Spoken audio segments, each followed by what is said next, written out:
Aking ikikwento ngayong araw ang tungkol sa apat nating kababayan na nagtrabaho ng marangal sa ibang bansa, ngunit hindi pinalad na makauwi ng buhay. Bago tayo magsimula ay huwag kalimutang mag-like at pindutin ang subscribe button at notification bell para maging updated kayo sa bago nating Tagalog True Crime Stories. Si Mary Jean Balagay Alberto ay ipinanganak at lumaki sa Bondoc Mountain Province. Siya ay isang Igorot na kabilang sa grupong Kangkanay. Napangasawa niya si Rodel Alberto na tubong Antipolo Rizal. Dito na sila nanirahan at bumuo ng pamilya. Ang mag-asawa ay nabiyayaan ng 3 anak.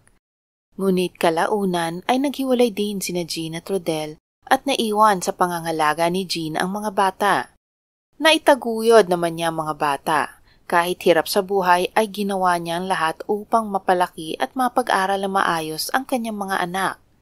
Nang nasa hustong edad na ang panganay na anak ni Jean na si Rojean, ay nagpa siya itong magtrabaho sa ibang bansa upang makatulong na rin sa pagtataguyod ng pamilya nila.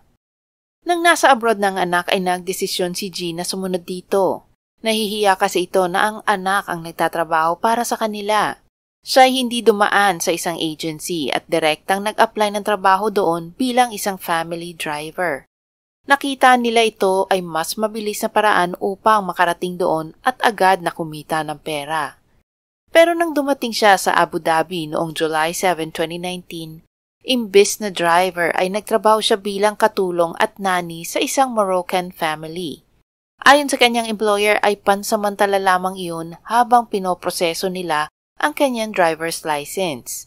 Kaya naman sinunod nito ang Moroccan employer at naglingkod sa pamilya bilang kasambahay. Ayon sa mga anak ni Jean ay palagi nilang nakakausap ang ina sa pamamagitan ng video call. Kaya naman hindi lingid sa kanilang kaalaman ang mga nangyayari sa kanya. Naikwento sa kanila ng ina na pinagtatrabaho siya mula alas 5 ng madaling araw na umaabot minsan hanggang alas 3 ng madaling araw kinabukasan.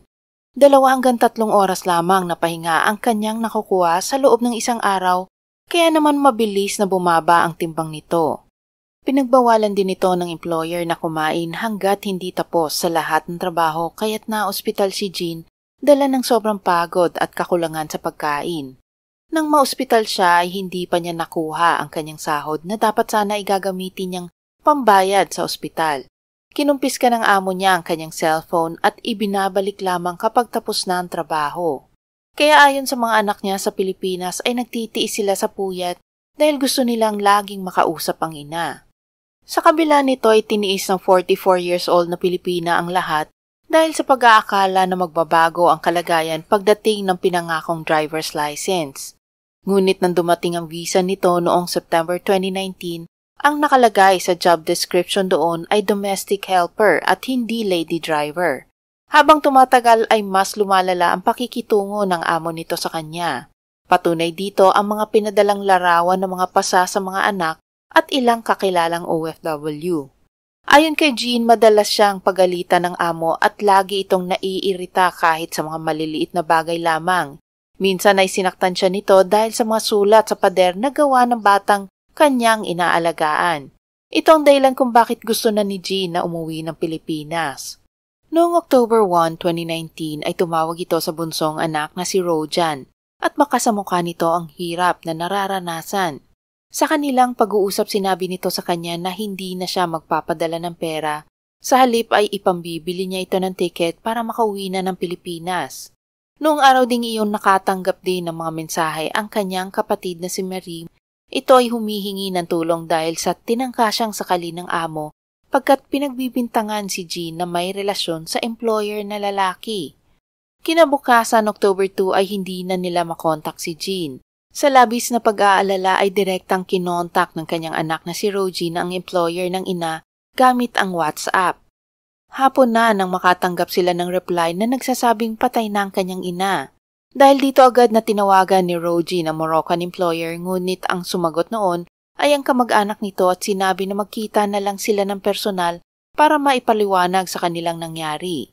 Si Rojean kasama ang tiyahin na si Marie ay naghintay na matagal sa lugar kung saan kakatagpuin ng employer ng ina, ngunit hindi sila dumating. Nang mapansing wala talaga silang plano na makipag-usap ay nagdesisyon sila na magtungo sa Philippine Embassy. Dito ay inilahad nila ang buong detalye at humingi ng assistance. Ayon sa mga officers ng embassy ay wala pa silang natatanggap na report mula sa mga local authorities. Sa halip ay pinayuhan sila ng mga ito na ikumpirma ang balita at binigyan sila ng general email address at inutusang isend doon ang kopya ng passport ng ina. Nang makatanggap ng tawag si Rogin mula sa employer ng ina ay pinapunta siya nito sa police station at doon ay pinaliwanag sa kanila na tumalo ng kanilang ina mula sa balkonahe ng 13th floor na kanilang tinitirahan. Ayon sa employer ay natutulog na sila na mahimbing nang bigla na lamang silang makarinig ng malakas na kalabog. At nang bumaba sila ay may mga pulis nang rumesponde. Nangako ito na handa silang magbigay ng tulong sa pamilya ni Jean para sa lahat ng mga kakailanganin. Nang kausapin ni Rogie ng mga pulis ay kinumpirma sa kanila ng mga ito na si Jean ay nagpakamatay, bagay na hindi pinaniniwalaan ng pamilya. Ipinaliwanag niya sa mga pulis na imposibleng gawin niyo ng ina at ipinakita niya sa mga ito ang mga huling mensahe na natanggap nila mula rito. Pinayuhan siya ng mga pulis na isalin ng text messages sa Arabic at bumalik para magsampa ng kaso.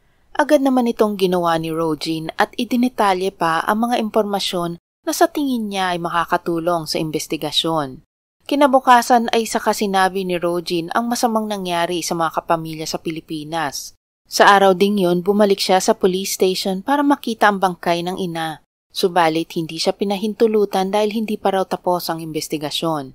Kaya't bumalik siya sa Philippine Embassy para ihayag sa mga ito na kinumpirma na ng mga local police ang pagkamatay ng kanyang ina. Muli ay pinayuhan siya ng mga taga-embahada na maghintay sa resulta ng forensic report bago nila malalaman kung ano ang mga susunod na hakbang. Habang naghihintay ay pinapunta siya ng mga ito sa Repatriation Department at binigyan ng mga listahan ng mga bagay na kailangan niyang gawin. Ayon sa officer in charge doon, kadalasan ay sinasagot ng employer ang lahat ng gasto sa pagpapauwi sa bangkay. Subalit kung hindi yon nakalagay sa pinirmahang kontrata, ay tutulungan sila ng embahada. Noong October 4, muling bumalik si Rogin sa police station para makita ang katawan ng ina. Inutusan siya ng mga ito na magtungo sa ospital upang makumpirma kung papayag silang makita niya ang katawan. Pagdating doon ay sinabihan siya ng mga tauhan ng morgue na hindi pa nila maaaring makita si Jean dahil hindi pa tapos ang investigasyon. Sinabihan din siya na ang forensic investigation ay nagtatagal ng 1 hanggang 2 linggo. Kaya't nagtungo na lang si Rogin sa Philippine Embassy kung saan ay binigyan siya ng mga papeles na kailangan niyang punuan para sa incident report. Noong October 9 ay binigyan siya ng Sheikh Khalifa Hospital ng 3 pahina ng mga dokumento at inutusan na dalhin ang mga iyon sa police station. Ang nasabing mga papeles ay nakasulat sa Arabic at hindi man lang ipinaliwanag sa kanila ang nilalaman nito. Ang pamilya naman ni Jean sa Pilipinas ay nagtungo sa OWA Baguio para humingi ng assistance sa pagpapauwi ng bangkay ni Jean.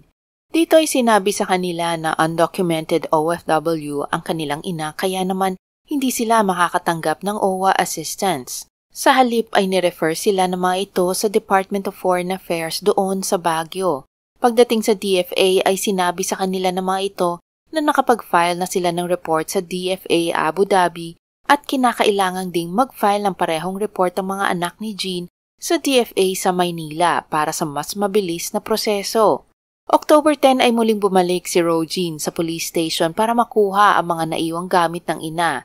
Subalit sinabi sa kanya ng mga pulis na wala pa sa kanila ang mga ito at nasa employer pa. Pagdating ng October 11 ay mabilis na kumalat ang nangyari kay Jean sa balita doon sa UAE at dito sa Pilipinas.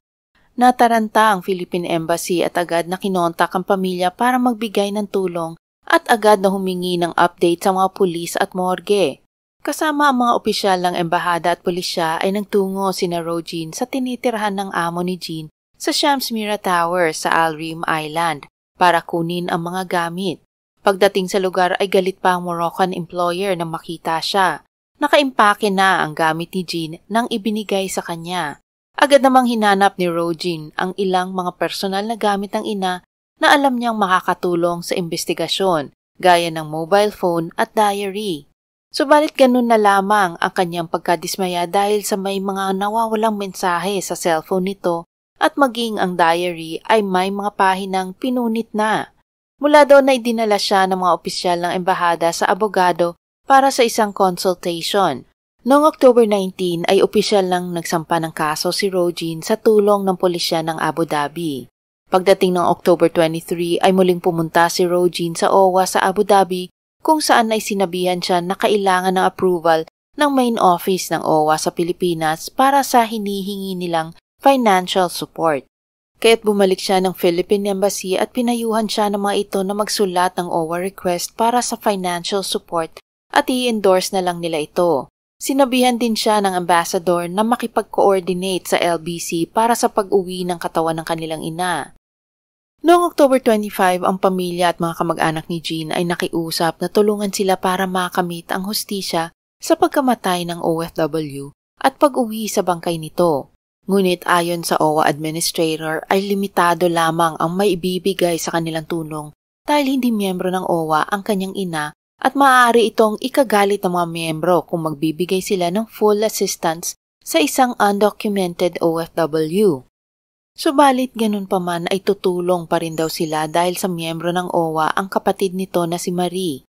Pagdating ng October 30 ay sinundo ng kanyang pamilya ang katawan ni Jean sa airport. Natagalan pa ang pagkuha nila ng katawan ng ina dahil sa wala doon ang opisyal ng OWA na dapat ay mag-aasikaso sa mga papeles. Kaya naman ganun na lamang ang sama ng loob ng pamilya sa kanila. Noong November 7 ay sa wakas na ihatid na sa huling himlayan si Jean sa Providence Memorial Park sa Antipolo, Rizal. Sa kabila ng lahat ng hirap ay hindi nawala ng pag-asa ang mga anak ni Mary Jean at ginawa nilang lahat para mabigyan ng hustisya ang sinapit ng kanilang ina. Kahit ilang beses silang pinagpasapasahan ng mga tanggapan ng ating gobyerno na siya lamang inaasahan nilang makakatulong sa kanila. Sa ginawang pagdinig sa kaso ay pinanindigan na imposibleng nagpakamatay si Jean base na rin sa ginawa nitong paghingi ng tulong sa mga anak at kakilala ilang oras bago ito namatay. Dahil sa mga nakalap na ebidensya, mga text messages at akusasyon ng pang-aabuso, noong March 2020 ang babaeng amo ni Jean ay nahatulan na nagkasala at binigyan ng parusang 5 taon na pagkakakulong. Nagpasalamat ang mga anak ni Jean sa tinakbo ng kaso ngunit sabi nila may pagkakataon pang mag-apila ang salarin at kung hindi ito babantayan ay baka mapaikli ang sentensya nito o mapawalang sala. Kaya't patuloy nilang binabantayan ang kaso ng kanilang ina. Ang susunod nating kaso ay ang naging mitya kung bakit biglang itinigil ang pagpapadala ng mga OFW sa Kuwait. Si Joanna Demafelis ay ipinanganak sa Sara, Iloilo. Siyam silang magkakapatid sa pamilya at hirap sa buhay. Kaya naman sa edad na 26 years old nagpasya siyang pumunta ng Maynila upang magtrabaho bilang kasambahay sa isang kamag-anak sa Parañaque. Doon ay malaya siyang nakakapamasyal at nakakapagpadala pa siya ng pera sa kanyang mga magulang. Ngunit nang tumama ang bagyong Yolanda noong 2013, nasira ang kanyang mga plano. Isang pamilya ni Joanna sa libo-libong nawala ng tirahan dahil sa bagyo.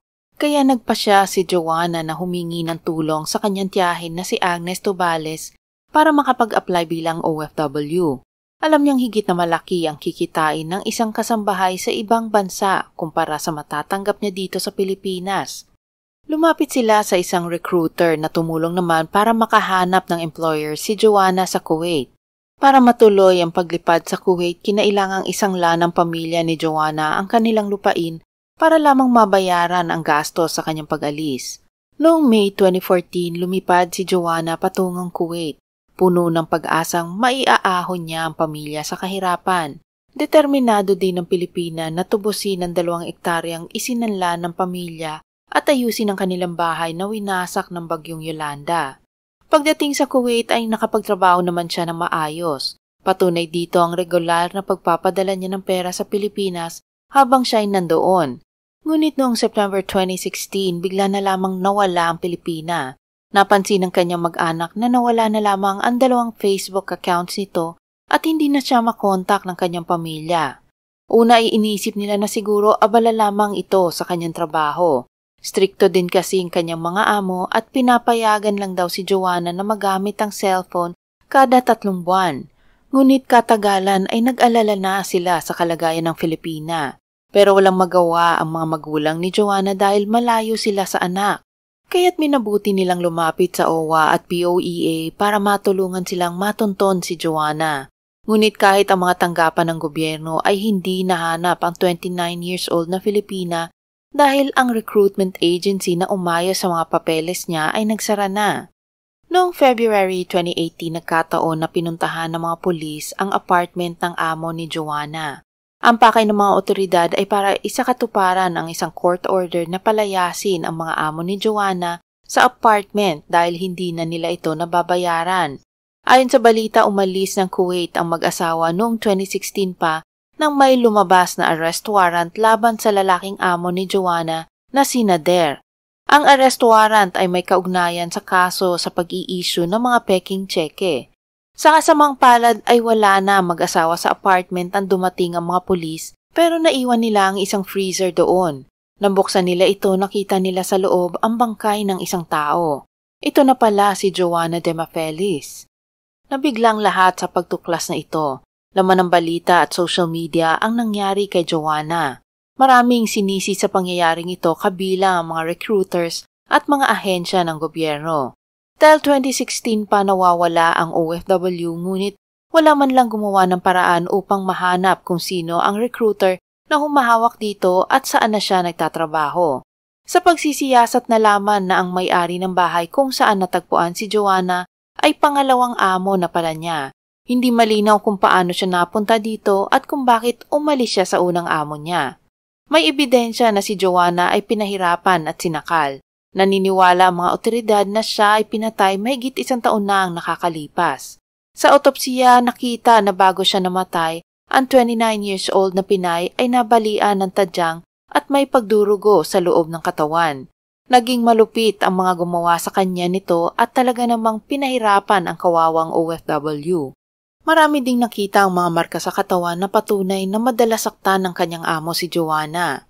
Noong February 2018, ang mga labi ni Joanna ay naiuwi na sa Pilipinas at matapos ang ilang linggo noong March 3, 2018, siya ay inihatid na sa kanyang huling hantungan sa Virgin Island Cemetery sa Iloilo. Natukoy ng pulisya na ang kanyang amo na sina Mona Ali Hassoun at Nader Essam Asaf ay lumabas na ng Kuwait higit 1 taon na ang nakakaraan. Si Mona ay isang Syrian at si Nader naman ay isang Lebanese. Sa tulong ng Interpol ay natunton ang mag-asawa sa Syria. Doon sila ay dinakip. Si Mona ay nanatili sa kulungan ng Damascus at si Nader ay idineport at kinulong sa Lebanon. Sa Kuwait ay nilitis ang kaso ni Joanna kahit wala ang mga salarin sa bansa. Dahil na rin sa mga ebidensya at pag-amin ni Nader sa krimen, ang mag-asawa ay hinatulan ng parusang bitay noong April 2018. Pero dahil wala nga ang mag-asawa ay hindi na isagawa ang parusang ipinataw. Nag-alok si Mona ng $50,000 at si Nader ay $20,000 naman para hindi ituloy ang kaso sa kanila. Ngunit tinanggihan nito ng pamilya ni Joanna dahil ang gusto nila ay hustisya para sa pagkamatay ng kanilang kaanak. Noong September 2019, ibinabana ng hukom ng Syria ang hatol sa babaeng amo na si Mona. Siya ay napatunayang nagkasala at maaaring makulong ng 8 hanggang 15 taon. Hanggang ngayon ay nanatiling nakakulong si Nader sa Lebanon at patuloy na nililitis ang kanyang kaso sa salang pagpatay. Maraming nag-abot ng tulong sa pamilya Demafelis. Ang lupain na nakasangla ay kanila nang nabawi sa tulong ni Manny Pacquiao. Ang pag-aaral ng mga kapatid ni Joanna at pagpapaayos sa bahay nila ay sinagot na ng gobyerno. Dagdag pa dito ang financial assistance na pinaabot sa mga magulang ni Joanna. Dahil sa pangyayaring ito, natigil ang pagpapadala ng mga OFW sa Kuwait. Pero matapos na mapag-usapan ng dalawang bansa ang kalagayan ng mga Filipinos doon, ay nagpatuloy muli ang deployment ng mga OFW. Pero umayos nga ba ang kalagayan nila doon? Ang mga susunod na kwento ang makakasagot niyan. Si Julie B. Ranara ay ipinanganak noong July 17, 1988. Siya ay may asawa at 4 na anak. Kilala siyang mabait, masipag at masayahin. Madalas nga siyang nagpo-post ng mga TikTok videos niya. Pero dahil sa hirap ng buhay ay nagtrabaho siya abroad nang mabigyan ng magandang kinabukasan ang mga anak at makapagpatayo ng sariling bahay. Noong July 2022 ay lumipad muli si Julie papuntang Kuwait upang magtrabaho bilang domestic helper. Hindi na ito bago sa kanya dahil nakapagtrabaho na rin siya sa Bahrain noon. Ayon kay Julie ay mabait naman daw ang kanyang mga amo. Nakapagtrabaho siya doon ng maayos at regular pa na nakakapag-post sa kanyang TikTok account na marami na ring followers at viewers. Ngunit may mga senyales na hindi na maayos ang lagay niya sa Kuwait. Noong January 17, 2023, nag-post siya ng mga katagang malalampasan mo din yan at prayer emojis sa social media. At noong January 20, habang kausap ang pamilya, nagsabi si Julie na natatakot siya sa anak na lalaki ng amo. Kinabukasan hindi na makontak ng mga kaanak si Julie, kaya't sinubukan nilang tawagan ang mga kaibigan nito sa Kuwait. Ngunit kahit sila ay walang alam sa nangyayari sa Pilipina. Noon ding araw na iyon, isang labi ang nakita sa tabi ng kalsada sa isang disyerto sa Kuwait. Ayon sa mga pulis, ang labi ay nasunog at ang ilang bahagi ng katawan nito ay may mga pasa. Wasak din ang ulo nito. Agad namang kumilos ang kapulisan para malaman kung sino ito at dito na nalaman na ang bangkay ay ang 35 years old na Pilipinang si Julie B. Ranara. Dito ay una nilang pinuntahan ang pinagtatrabahuan ni Julie. Ayon sa isang police report, sinabi ng mga amo ni Julie na ang Pilipina ay tumakas o umalis ng walang paalam sa araw mismo kung kailan siya natagpuan sa disyerto. Ayon sa inisyal na otopsiya, lumalabas na maraming pinsalang natamo si Julie. Dagdag pa ng mga investigador na siya ay sinagasaan matapos sunugin. Ikinasa agad ng kapulisan ang mga tauhan para hanapin ang gumawa nito sa Pilipina. At wala pang 2 araw ay natunto nilang suspect sa pamamagitan ng fingerprints at DNA na natagpuan sa mga labi ni Julie. Agad na dinakip ang 17 years old na anak na lalaki ng amo ni Julie. Hindi naman ito nanlaban at maayos na sumuko sa kapulisan. Umamin din naman agad ang binata na kinilalang si Turki Ayed Al-Azmi. Ang masaklap dito na nalaman ng mga pulis na si Julie ay nagdadalang tao. Halos 4 na buwan na ang sanggol sa kanyang sinapupunan. Naniniwala ang mga pulis na ang pagbubuntis ng biktima ang naging motibo ng suspect para magawa ang krimen. Lumabas sa investigasyon na matagal na palang pinagsasamantalahan ng suspect ang biktima at maaaring nang malaman ng binata na nabuntis niya si Julie ay doon na niya naisip na paslangin ang kaawa-awang Pilipina. Labis ang paghihinagpis ng pamilya ni Julie dahil sa ginawa ng salarin, kaya't sila ay humingi ng tulong sa ating gobyerno para makamit ang hustisya. Ayon sa pamilya ni Julie, nagmakaawa at sinubukan silang alokin ng pera ng kamag-anak ng salarin. Ngunit sabi nila na hindi kailanman kayang tapatan ng pera ang ginawang krimen sa kanilang anak. Noong January 27, 2023, dumating na ang mga labi ni Julie. Ito ay isinailalim muli sa isang otopsiya sa kahilingan ng pamilya ng biktima. Inihatid sa huling hantungan si Julie noong February 5, 2023 sa Golden Haven Memorial Park sa Las Piñas City. Ang embahada ng Kuwait dito sa Pilipinas ay nag-abot ng pakikiramay sa pamilya ni Julie at sa Pilipinas. Sila din daw ay nagulat at nalungkot sa mga pangyayari. Sisiguruhin daw nila na mabibigyan ng hustisya si Julie at ang naiwang pamilya nito. Ang gobyerno ng Pilipinas sa tulong ng Department of Foreign Affairs at OWA ay nagbigay ng tulong legal sa pamilya ni Julie. Lahat ng gasto sa kaso, pambayad sa abogado at paglilitis ay sinagot ng ating gobyerno. Nag-abot din sila ng tulong pinansyal sa pamilya ng biktima sa halagang 200,000 pesos para sa burol at libing ni Julie. Dinagdagan din ng 100,000 pesos ng SSS ang tulong bilang parte ng benepisyo ni Julie. Nakatanggap din ng 800,000 pesos na insurance payout ang pamilya. Ang mga naiwang anak ni Julie ay makakatanggap naman ng scholarship grant na magagamit nila hanggang kolehiyo. Nagkaroon ng Senate hearing noong February 2023 ukol sa kaso ni Julie. Ipinatawag ang mga may-ari ng recruitment agency na Catalyst International Manpower Services na humawak kay Julie.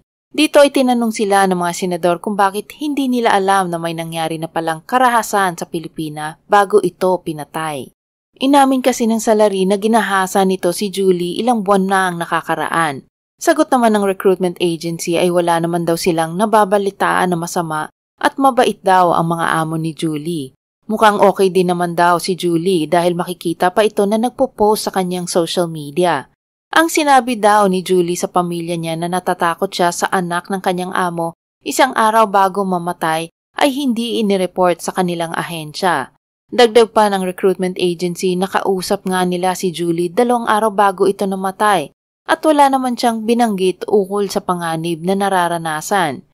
Sinabi din ng recruitment agency sa Senate hearing na may relasyon daw sina Julie at ang suspect.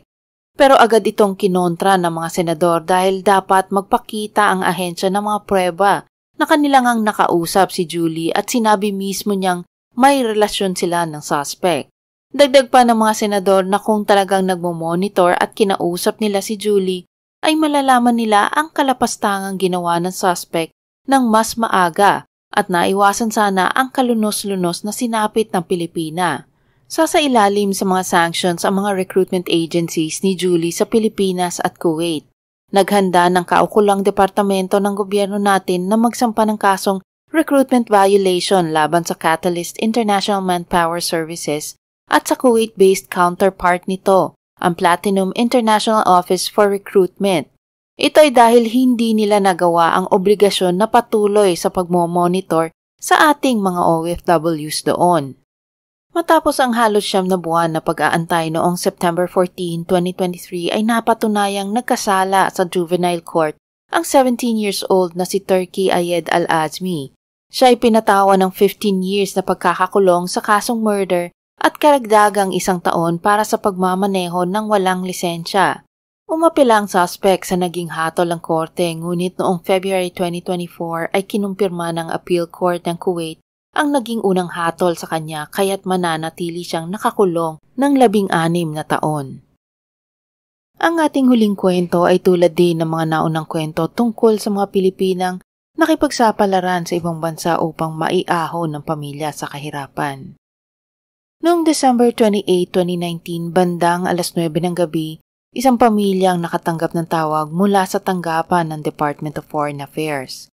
Ibinalita sa kanila na ang anak nila ay kasalukuyang nasa ospital sa Kuwait at wala na itong buhay. Si Jenilyn Villavende ay ipinanganak sa isang mahirap na pamilya sa Barangay Norala, South Cotabato. Pangunahing ikinabubuhay nila ang pagsasaka, subalit dahil nga sa kahirapan ay naisanla ng mga magulang ni Jenilyn ang lupang sakahan. Hindi siya tuloy nakapagtapos ng pag-aaral at ninais na lamang nitong magtrabaho para makatulong sa mga magulang at nakababata niyang kapatid. Noong 2019 sa edad na 26 ay nagpaalam si Jenilyn sa mga magulang na nais niyang magtrabaho sa ibang bansa para mapaayos ang kanilang bahay, matubos ang lupang sakahan at mapag-aral ang bunsong kapatid. Kahit tutol ang mga magulang dito, nagpumilit ang dalaga. Kaya't mula sa Norala ay nagtungo si Jenilyn sa Marbel sa lungsod ng Coronadal para simulan ang pagproseso ng mga kakailanganin niyang papeles. Noong July 2019 nakalipad na si Jenilyn patungong Kuwait upang magtrabaho bilang isang domestic helper. Maayos naman ang kalagayan ng Pilipinas sa mga unang buwan ng kanyang pagtatrabaho. Ayon sa kanyang ama ay nakausap nila ang anak sa telepono at sa tuwing tatawag ito ay kinikwento niya ang mga karanasan sa trabaho. Naikwento niya na maayos naman ang pakikitungo sa kanya ng mga amo, ganon din ang mga anak nito. Ang kanyang among lalaki ay isang mataas na opisyal sa gobyerno at ang mga anak nito ay nagtatrabaho din sa gobyerno ng Kuwait. Dahil dito ay napanatag ang pamilya ni Jenilyn. Sa tingin nila ay nasa ligtas at maayos na pamilya ito. Ngunit habang tumatagal nagbago ang pakikitungo ng mga employer kay Jenilyn. Madalas na itong magreklamo dahil sa kung hindi delay ay kulang ang kanyang natatanggap na sahod. Ayon sa ama ni Jenilyn, sa loob ng 5 buwan ay 3 beses lamang silang nakatanggap ng padala mula sa anak. Ang padala ay nakapangalan sa amo nito at nagkakahalaga lamang ng kalahati ng kanyang buwanang sahod. Nahihirapan na rin sila na kausapin ang anak dahil kinukumpiska ng among babae ang cellphone ni Jenilyn at minsan ay ikinukulong siya ng mga ito sa kanyang kwarto. Ang lahat ng reklamong ito ay sinabi ni Jenilyn sa agency. Nakiusap siya na nais na niyang umalis sa amo at umuwi ng Pilipinas. Subalit wala siyang natatanggap na reply o aksyon sa ahensyang humahawak at dapat na nang poprotekta sa kanya. Huling nakausap ng pamilya si Jenilyn noong October 7, 2019. Pagdating ng November 5, tanging ang amo na lamang nitong babae ang kanilang nakakausap at sa tuwing tatawag sila ay sinasabi nito na busy si Jenilyn. Dahil sa pag-aalala, sinubukan pa rin nilang tawagan ito noong December 13, 2019. Pero tulad ng dati, ang amo nitong babae ang sumasagot sa tawag.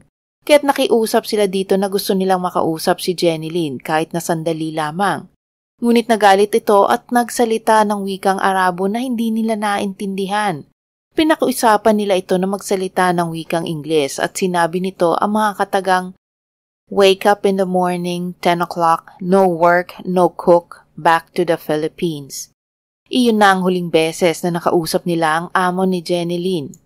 Nagpasya silang kontakin ang agency ni Jenilyn na nasa Sultan Kudarat para humingi ng tulong at alamin kung ano ang tunay na kalagayan ng anak nila. Nangako naman ang ahensya na aalamin ang sitwasyon ng Pilipinas sa ibang bansa. Ngunit kahit isang beses ay hindi man lang nakapagbigay ng kahit anong impormasyon ng agency. Kaya't nagulat na lamang sila nang makatanggap ng tawag mula sa abogado ng DFA noong December 28, 2019. Ayon sa mga ulat, si Jenilyn ay dinala ng among lalaki sa Sabah Hospital na wala ng buhay at nangingitim na ang katawan. Maliban dito malinaw ang mga bakas ng pasa at paghihirap na dinanas ni Jenilyn bago ito namatay. Kaya naman ang insidente ay agad na nakarating sa kapulisan ng Kuwait na nagsagawa ng inisyal na investigasyon. Sa ginawa nilang panayam sa employer na lalaki ni Jenilyn ay sinabi nito na napatay ng kanyang asawa ang biktima sa bugbog dahil sa labis na selos. Nang kanilang kausapin ang misis ay agad naman itong umamin sa nagawa.